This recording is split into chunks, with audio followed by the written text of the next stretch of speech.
le plaisir de recevoir Jenny Lafitte, romancière, qui vit en Suisse et qui a conduit une très belle carrière comme danseuse étoile et qui a écrit 3 romans parus aux éditions Pierre-Philippe Un pied à Genève et Un pied à Paris. Bonjour. Bonjour. Merci d'avoir accepté notre invitation. Mais avec plaisir, c'est moi qui vous remercie. À la remercie. lecture de vos 3 romans, il est intéressant de noter un dénominateur commun. La foi, l'espoir, la générosité, l'altruisme. Toutes vont vers des causes perdues, elles sont utiles, elles servent leurs convictions. Pourquoi est-ce que vous aimez vous mettre du côté des gentils et pas des méchants? Parce que je crois que le bien est éternel et que la méchanceté ne l'est pas. Je pense que le côté positif que nous avons en nous, ou que nous voulons apporter à autrui, est immortel. Alors, si on faisait un peu de philosophie, quelque part, votre message serait: nous sommes ici pour donner corps à la vision la plus haute que nous avons de nous-mêmes, en mettant nos talents uniques au service des autres. Est-ce que ça vous convient? Tout à fait. C'est très bien résumé. Est-ce que dans votre roman, toujours je reviendrai pour toi, est-ce que ce rêve récurrent, est-ce pas la recherche d'un homme idéal, d'un idéal masculin? Parce qu'il est tellement bien décrit, il est tellement parfait. Bien que votre imaginaire soit très fertile, mais est-ce que c'est une raison de le faire aussi parfait? Oui, bon, la perfection n'est pas de ce monde, hein, on va le savoir, depuis longtemps, on le sait, hein, donc c'est rien de nouveau. Mais c'est vrai que je pense que l'idéal masculin à chacune existe. Pour chacune a sa vision, chaque femme a un idéal qui lui appartient, qui lui est propre. Ce qui va convenir à l'une ne conviendra pas à l'autre. Moi, je l'ai fait à ma manière, de la façon dont je le ressentais. Hein. Est-ce que la danse, qui est une discipline très rigide, a été le point de rupture pour rentrer dans l'écriture? Non. Il y a eu la danse et l'écriture. C'est une suite? Oui, ça fonctionnait en même temps. Mais vous continuez plus de danser? Non, maintenant je ne danse plus, un peu pour moi, mais seule, tranquillement, à mon rythme. Est-ce que cette absence de conditionnel qui juxtapose les questionnements est une réponse immédiate, c'est-à-dire qu'il n'y a pas de place pour le doute? Votre style est direct, il est lisse, il va droit au but. Vous ne doutez jamais. Aucune de vos héroïnes doute. Pourquoi? Parce que quand on a la foi, quand on est habité par un sentiment d'amour, on ne peut pas douter. On se dit que mes héroïnes sont ainsi faites parce que pour accomplir leur destin, elles doivent avoir cette foi. Alors elles sont humaines, faites de chair et de sang, mais tout ce qui touche la force, l'énergie amoureuse, positive, l'aide à autrui, on ne peut pas douter. Quand on commence un projet qui concerne les autres, où on se responsabilise vis-à-vis des autres, on ne peut pas douter, puisque mes héroïnes portent sur les épaules toujours des missions quand même très difficiles. Donc elles ne peuvent pas douter. Alors si elles ne peuvent pas douter, c'est qu'elles ont un 6e sens. Et ce 6e sens... Pardon, on reprend.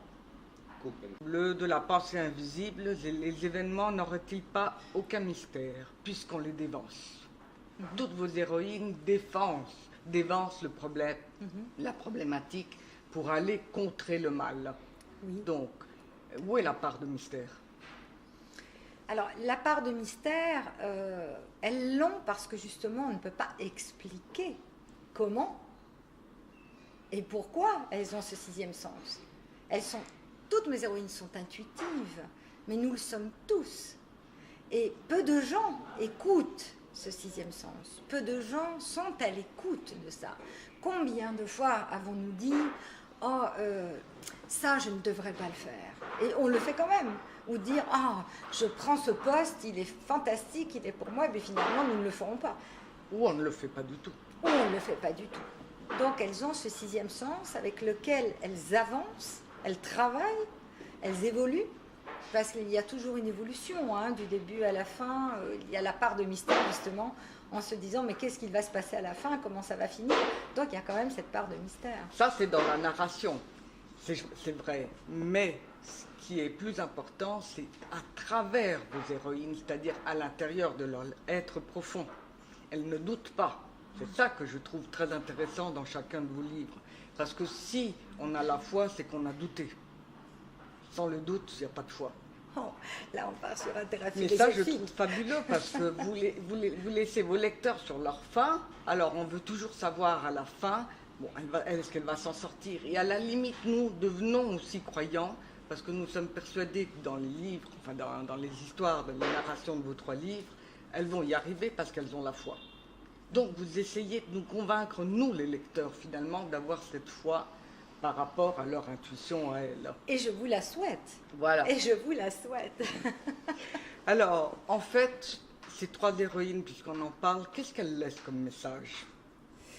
Qu'est-ce qu'elle laisse? Que rien n'est insurmontable, que la force que nous pouvons avoir est utilisée à 5%, 10% en nous-mêmes, que nous avons une force considérable, que l'humain a une faculté phénoménale de pouvoir se dépasser, et bien souvent, oui, se décourage trop vite face aux problèmes lesquels ils doivent affronter, auxquels ils doivent faire face. Hein.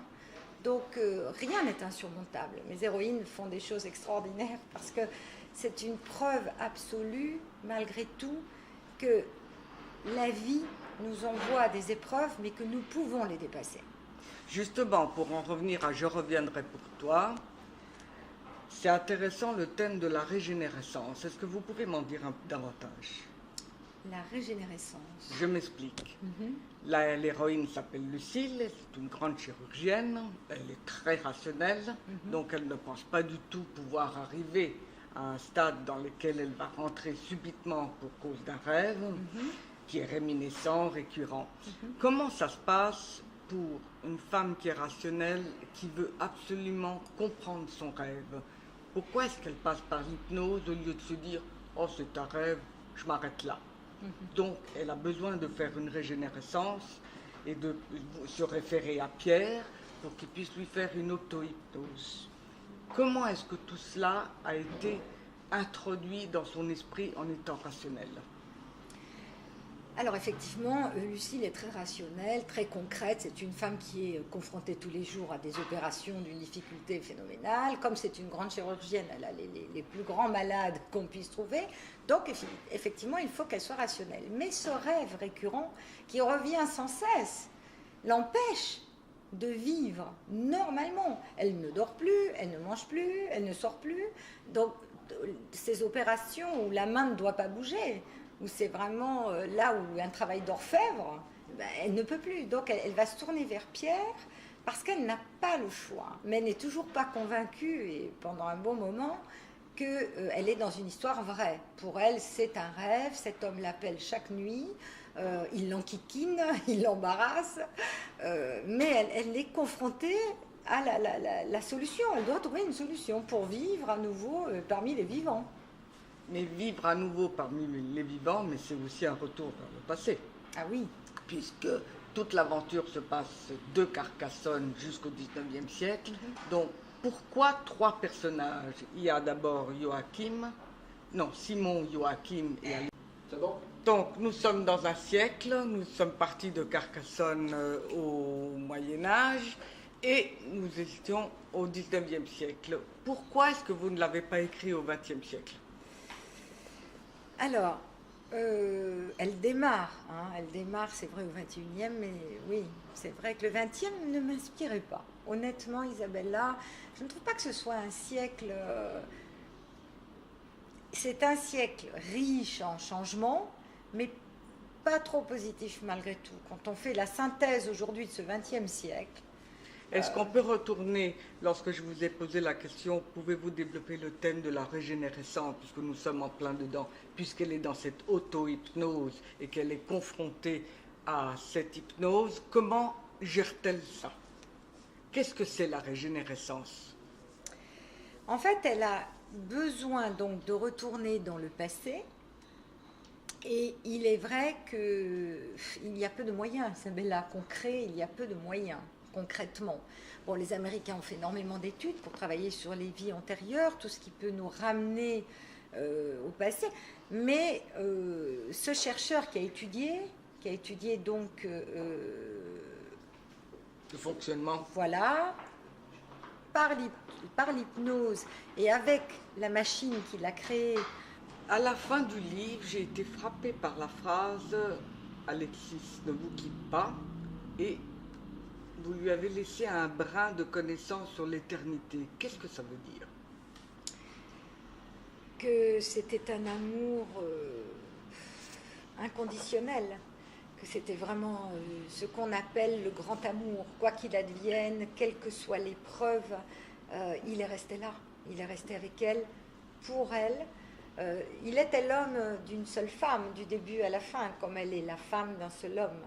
Je voulais dire et passer le message que ça existe. Hein, on ne parle que de divorce, on ne parle que de malheur. Mais l'éternité, ça n'existe pas. Oh, et comment? Ah, pour vous, ça existe. Mais l'éternité. Je ne peux pas dire que immuable. vous êtes rationnel, vous êtes irrationnel aussi. Non, Einstein disait l'énergie ne meurt jamais. Il n'y avait pas plus rationnel qu'Einstein. Il disait l'énergie ne meurt jamais. Il doit y avoir quelque chose de l'autre côté. Et si ces grands hommes l'ont dit, pourquoi moi je n'y croirais pas? Qu'est-ce qui fait que selon vous, l'irrationnel incommode plus qu'il ne séduit ou l'inverse? Parce qu'il est inconnu. Bon, maintenant... Il accommode ou il séduit dans ce cas? Alors, pour certains, il accommode et pour certains, il séduit. Mais aujourd'hui, on en parle beaucoup plus librement. Les gens exposent leur foi, croient et espèrent qu'il y a quelque chose d'autre. Le surnaturel a toujours séduit de toute façon. Qui n'a pas envie de continuité? Personne n'a envie de finir dans une boîte, dans un four crématoire. Tout le monde a envie d'une éternité, c'est-à-dire quelque chose qui permet une continuité éternelle, même si nous ne sommes pas éternels ici, parce que physiquement nous sommes dans le rationnel. L'irrationnel nous permet à jamais de rester vivants. Est-ce que pour vous, ça a toujours été quelque chose de tout à fait suave, lisse, d'être dans l'irrationnel, ou est-ce que c'est venu avec le temps, avec l'expérience, votre métier, votre carrière de danseuse d'étoiles, ou ce que les voyages que vous avez faits? Comment vous êtes arrivé à aller aussi loin? Bon, en fait, je pense que les réponses sur le spirituel qui touche chacun, on les a en nous. Hein. En fait, on cherche au travers souvent d'une tierce personne, un gourou, quelqu'un. Je n'adhère pas du tout à ces idées-là. Je pense que ces réponses, ces questions et ces réponses, je les ai toujours eues en moi. Maintenant, le ballet, qui est quand même un art très rationnel, comme vous faites un lac des cygnes qui dure 3 heures, vous avez intérêt quand même à avoir les pieds sur terre. Ça fait rêver les autres. Oui, ça fait rêver les autres, mais nous avons intérêt à avoir les pieds sur terre parce que le défi est grand et bien difficile. Mais j'ai toujours eu une foi, on a ça en nous en fait. Il y a des voyages qui nous interpellent, de voir la misère, la richesse. Ce sont des pays que vous avez visités qui vous ont touché, lesquels? Oui. Quand je suis allée en Syrie, par exemple, bon, ça remonte à longtemps, mais bon, c'était une compagnie de ballet qui voyageait énormément. Et bon, là, ça m'avait touchée parce qu'il venait d'y avoir la guerre, on ressentait, la terre pleurait encore. La terre était encore baignée de sang, hein. La guerre, c'est ça. Donc, évidemment, ça sensibilise, ou ça touche ou pas. Certaines personnes ne l'ont même pas vu. Moi, ça m'a profondément touchée. Tout ça m'a ouvert à autre chose. Mais la compassion est indispensable de toute façon pour trouver un équilibre à sa vie. Parce que si on ne peut pas ressentir de l'altruisme, de la compassion pour l'autre, on est malgré tout très seul. Est-ce que vous pensez qu'ici-bas, on ne rencontre pas le bonheur parce qu'il n'y a pas d'élévation de l'esprit? C'est pas un peu ambitieux? Mais l'élévation, elle se fait obligatoirement. L'évolution est inéluctable. N'importe quel grand chercheur vous dira que la vie mute en toute chose, Mais suivant c'est ce pas qu'elle est. accessible à tout le monde. Mais si, la croyez spiritualité, mais bien sûr, Ah. la spiritualité est Alors, à la... si vous voulez bien, j'aimerais bien qu'on revienne sur l'écriture. Donc, j'ai dit au départ qu'elle était lisse, très directe, sans fioriture. Est-ce que c'est voulu? Oui, Pourquoi? parce que je n'aime pas trop la fioriture, justement. Je pense qu'il y a eu de merveilleux écrivains qui ont fait ça très très bien.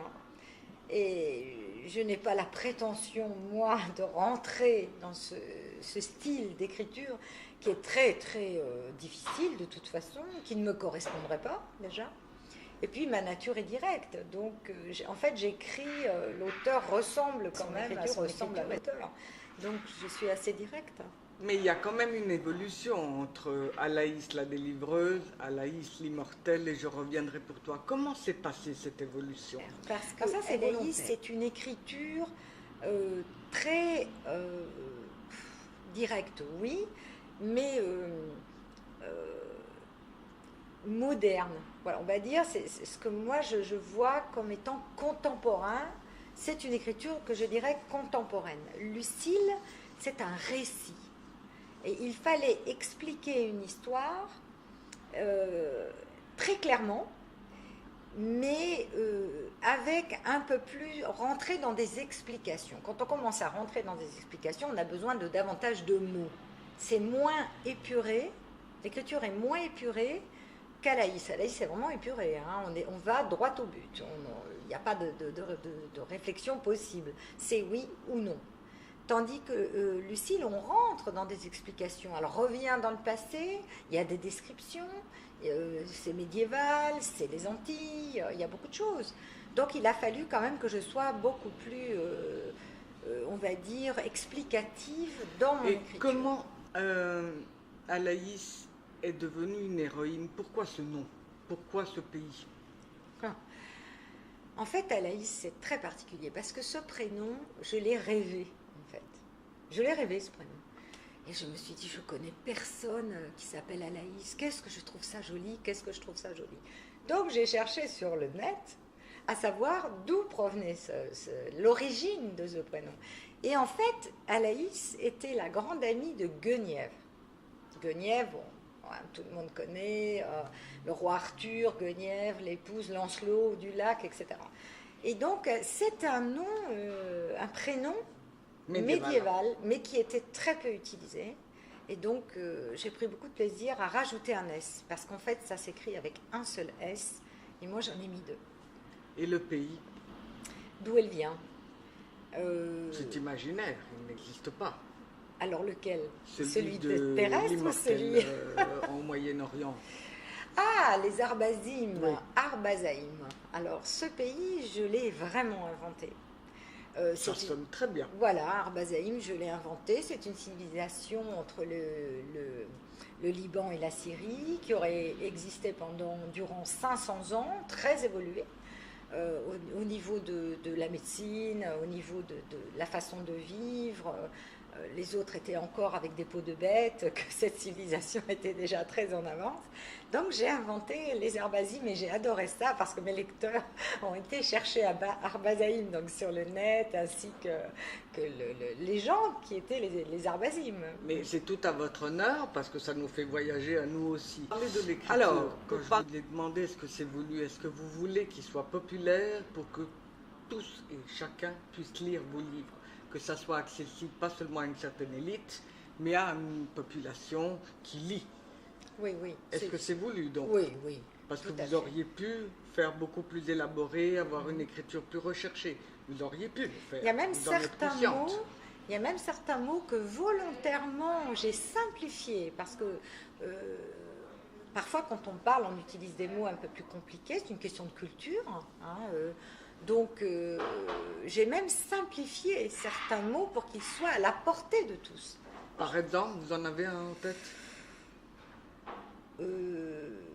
Oui, par exemple quand on dit le monde invisible. Voilà, invisible, certaines personnes disent mais invisible. Par contre, si je dis le monde de la transparence, on dit ah, c'est un monde qui n'existe pas. Pour quelqu'un qui n'est pas instruit sur ce monde des esprits, c'est plus facile de comprendre le monde de la transparence. Donc je vais changer les mots. Incommensurable est un mot qu'on utilise très très peu, donc je l'ai transformé, je l'ai simplifié volontairement. Il y a beaucoup de choses comme ça, et je prends beaucoup de plaisir parce que je me dis, mon Dieu, j'espère que tout le monde peut accéder à mes livres. Il n'y a aucune raison, aujourd'hui au XXIe siècle, que certaines personnes disent « Oh, mais j'ai aimé votre histoire, mais des fois les mots sont compliqués, je n'y accède pas. » Donc je m'arrange pour que ce soit compréhensible pour tous. Est-ce que vous faites des plans? L'idée germe, par exemple, quand vous avez débuté avec l'Immortel, la Laïs, est-ce que ça a germé dans votre esprit ou c'est direct, spontané, vous réfléchissez pas, vous êtes dans l'histoire et vous y allez? Comment ça se passe? Vous avez une discipline de travail? Alors moi je marche beaucoup à l'intuition, hein, j'écris à l'intuition, c'est-à-dire que bon, mon histoire est faite. Je savais que par exemple pour Alaïs, je créerais Jasmine qui aurait ce problème au début du livre, donc je ne vais pas tout raconter, je vais laisser planer un peu de mystère. Bien sûr. Mais je savais qu'elle aurait ce problème, je savais qu'Alaïs allait le résoudre. Ce qui est venu au fur et à mesure davantage, c'est les Arbasim. Arbazaïm. Mais bon, j'écris des romans. Le roman, c'est la porte ouverte sur l'imaginaire. D'accord, mais vous faites des plans. Et sur l'intuition. Voilà, alors le plan, par exemple, le 3e roman qui est en gestation, il est, pour moi, déjà fait.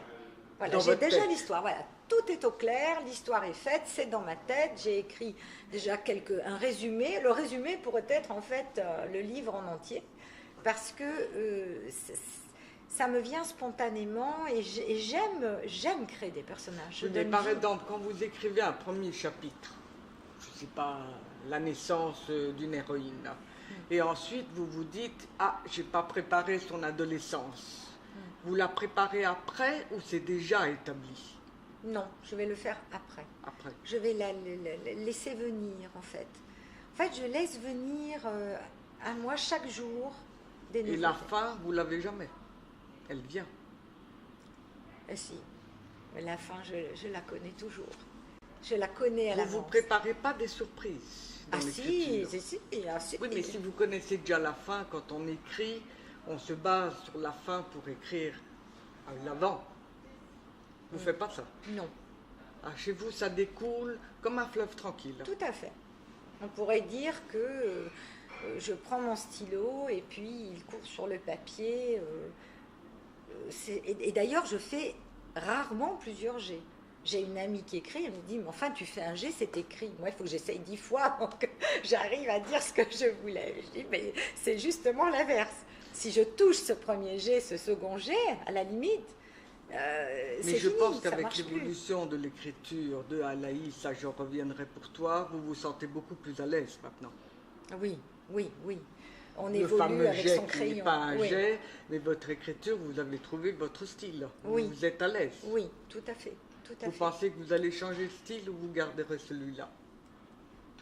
Alors, ça, parce que parfois on se lasse. Ouais. Et parfois l'expérience vient, on modifie certaines choses dans l'écriture. Est-ce que c'est votre cas? On évolue. L'évolution est inéluctable pour tous, quel qu'en soit le domaine. Donc on évolue. Mais Alaïs, le 3e là, qui est en train de venir, que je suis en train de faire, c'est une héroïne que j'aime particulièrement. J'allais vous le demander. Voilà. Je suis attachée à Alaïs. C'est des personnages à qui l'on donne un souffle. Pour moi, mes personnages sont vivants. Je les vois, je la vois s'asseoir, se lever, marcher, aller voir Mathieu, Nicolas, Richard. Moi, j'ai trouvé intéressant que vous parlez du terrorisme. Quand je parlais tout à l'heure des causes perdues, qu'elles servent leurs convictions, qu'elles y croient, qu'elles vont jusqu'au bout. Oui. Tous ces thèmes-là, c'est parce que ce sont les thèmes que nous vivons aujourd'hui. Oui. Entre le terrorisme, l'intégration, les migrations, tous ces problèmes-là. Est-ce que vous pensez que nous vivons une époque où la lecture sera de moins en moins quelque chose qui va nous attirer parce que nous sommes préoccupés par l'état de nos finances, par l'état d'un pays, par la géopolitisation? Est-ce que vous pensez que l'écriture est un exutoire dans ce cas-là? Oui. Oui, je crois que les problèmes que nous rencontrons aujourd'hui ne sont pas nouveaux. Ils ne font que malheureusement continuer. Le terrorisme a toujours existé. Il y aura malheureusement, il y a eu dans le passé, en me penchant sur Je reviendrai pour toi, donc j'ai dû revenir dans le passé, il y avait des gens très pauvres, très malheureux, d'autres très riches, très cruels. Je veux dire, on ne change pas les choses. Seule l'époque change. Les gens... un terroriste existe. Voilà, depuis toujours. Il y a toujours eu ça. Des gens qui ont mis le feu à une maison, qui voulaient éliminer d'autres gens. Maintenant, l'écriture, pour moi, ce n'est pas un réel exutoire. L'écriture, c'est quelque chose qui fait partie de ma vie. C'est dans mon cœur. J'écris vraiment ce qu'on appelle le roman. J'amène les gens quelque part avec moi. Voilà. Tous ces lecteurs que je considère finalement avec beaucoup de respect, je veux les amener dans quelque chose qui, eux, par exemple, ne verront pas dans leur vie. Quand ils me disent, voilà, j'ai eu le sentiment de lire un roman, c'est eux, en fait, qui m'ont dit, mais vous êtes romancière. Donc, je me dis romancière et non pas écrivaine, parce que, justement, j'écris des histoires, j'invente des histoires qui ne lisent pas ailleurs. Alors, le plaisir est double, parce que finalement, vous vous faites plaisir à vous-même, mais vous écrivez aussi beaucoup pour les autres. Parce que contrairement à certains écrivains, ce n'est pas le cas. Donc, le plaisir que vous avez est immense, mais ce qu'on reçoit aussi. Donc, quelle est cette part de vérité? Est-ce que vous écrivez vraiment pour les autres et pas pour vous, ou un peu pour vous? Oui, ma première idée, quand même, c'est malgré tout de faire passer un message. C'est une goutte d'eau, mais comme disait Mère Teresa, si elle n'y était pas, elle manquerait. Alors c'est sans orgueil que je dis ça, mais j'espère que mes lecteurs comprennent qu'avant même l'écriture elle-même, qu'avant même les personnages, même avant l'histoire, il y a le message. Et pour moi, c'est très important quand ils me disent « Oh, je l'ai lu en 3 jours, c'est trop court, je vais essayer de faire durer le suivant parce que quand même, vous n'écrivez pas chaque jour, vous ne pouvez pas éditer un livre par mois. » Donc c'est quelque chose qui me touche parce que ça veut dire que j'ai passé un message qu'ils ont compris, qu'ils ont aimé et qu'ils veulent revoir à nouveau, relire à nouveau. Est-ce que Je reviendrai pour toi est quelque chose qui va vous figurer dans le paranormal encore? Est-ce que c'est une expérience que vous avez faite? Est-ce que c'est quelque chose que vous aimeriez faire, l'auto-hypnose, par exemple, vous-même? Alors, puisque vous le racontez si bien, on penserait que vous avez fait l'expérience de l'auto-hypnose. Il y a toujours une part de biographie, principalement dont je reviendrai pour toi. Il y a une part de biographie. Maintenant, l'hypnose, j'y crois fermement, mais je n'ai pas tenté l'expérience, on va dire à fond, parce que je n'en ai pas ressenti le besoin. Maintenant, j'ai une amie qui avait une vie très difficile, par exemple, très chaotique. Elle a trouvé des réponses au travers de cette hypnose. Elle a pu revenir en arrière et elle a trouvé des réponses à ces questions d'aujourd'hui. Donc, je suis fermement convaincue que c'est dans le passé qu'il faut aller, qu'il faut accepter de regarder pour trouver des réponses aujourd'hui. Et vous n'en avez pas besoin, mais vous vous êtes inspiré de son histoire. Voilà. Je n'ai pas eu besoin d'aller chercher mes réponses dans le passé, mais elle, qui avait une vie extrêmement difficile, aussi bien privée que professionnelle, ça lui a apporté des réponses, et surtout sur un point de vue santé. Elle avait une maladie très très grave, qui était pratiquement orpheline, une maladie inexplicable. Elle a réussi à trouver des réponses dans l'hypnose. Maintenant, il faut bien tomber, évidemment. Ce sont des professionnels, il ne faut pas faire ça n'importe comment et à toute heure de la journée, quoi. Est-ce que vous pensez que votre imaginaire est suffisamment riche dans ce cas-là? Parce que vous avez un imaginaire extrêmement fertile et que ça vous permet justement de créer, de pondre, entre guillemets, ces romans. Est-ce que c'est votre cas? Ça a toujours été comme ça, vous auriez pu écrire il y a 20 ans en arrière. Il y a 20 ans en arrière, mon premier roman, j'avais 15 ans, J'avais 15 ans, c'était une très jolie histoire d'amour. C'était ce qu'on appelle le roman à l'eau de rose. Et j'ai pris beaucoup de plaisir à l'écrire. Bon, c'était un roman très court. Mais je pense, oui, que j'aurais pu écrire avant. Mais bon, une carrière d'étoile, c'est très, très difficile. Hein. C'est très prenant. C'est très prenant, très difficile. On voyage beaucoup. On a des ballets très difficiles à danser, un public à satisfaire. Donc, je n'aurais pas pu être éditée avant, même si on me l'avait proposé. Mais vous avez été très heureuse, vous avez fait une très belle carrière comme danseuse d'étoiles. Ah, j'ai été comblée. Mais je remercie Dieu de ce cadeau. J'ai dansé Gisèle, Roméo Juliette, Le Lac des Cygnes, La Belle au Bois dormant, Casse-Noisette, on pourrait en citer sans fin. Puis des ballets après néoclassiques, des ballets plus contemporains. La danse, quelle qu'elle soit, est un art vraiment extraordinaire. Nous sommes notre propre instrument de travail. C'est magique, c'est magique. C'est vraiment une communion avec les cieux. C'est une communion avec autre chose. Et un enrichissement personnel extraordinaire. Mais j'avoue, j'ai été comblée parce qu'on n'est pas beaucoup à avoir dansé des grands ballets comme ça. Il y a aussi Ce n'est pas éternel. Ce n'est pas éternel. Pour faire de l'ironie. Et comment? Bon. Nous sommes ramenés au rationnel. Alors, si j'ai bien compris, Jenny Lafitte, Alaïs, la délivreuse de vie, va être adaptée pour le grand écran. Est-ce que vous pouvez m'en dire un peu plus?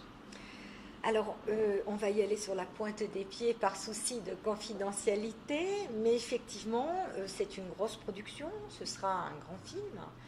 Et voilà, avec des acteurs connus. C'est une grande chance. Hein. Je suis extrêmement touchée de ça. Je suis en train de le préparer. Hein. Nous sommes en préparation. Ça sera co-scénarisé? Alors, le scénario est déjà fait. Je l'ai co-scénarisé avec une scénariste. Maintenant, je dois rencontrer un troisième scénariste américain ou anglais. On va voir lequel sera le plus apte à apporter sa touche personnelle. Mais bon, j'ai un droit de regard sur le scénario grâce à mon éditeur. Et pour conclure sur la possibilité de revenir sur le passé, est-ce que vous tenteriez l'expérience? À revenir sur le passé, c'est-à-dire dans une vie antérieure ou dans celle-ci? Bien sûr. Une vie antérieure? Bien sûr. Ben écoutez, j'ai vaguement une idée de ce que j'ai déjà pu être. Je dis bien vaguement. C'est votre imaginaire. Peut-être, mais il y a certains costumes que j'aime particulièrement de certains siècles et d'autres qui ne me parlent pas du tout. Alors, c'est vrai voilà, en se déguisant, parfois, des gens peuvent deviner, comme ces gens qui sont toujours habillés en habits médiévaux. Bon, ben, voilà, ils restent toute la journée comme ça, on ne sait pas pourquoi. Peut-être était-il déjà là-bas. Mais je n'ai pas fait l'expérience. Vous la feriez? Je ne crois pas. En ressentir le besoin, non. Il faudrait que j'ai un appel. Il faudrait qu'il y ait une raison. Mais là, je n'en ressens pas le besoin. Non. La plante, l'arbre, l'animal dans lequel aimeriez-vous être réincarné? Un animal. Je dirais le chat. Merci beaucoup.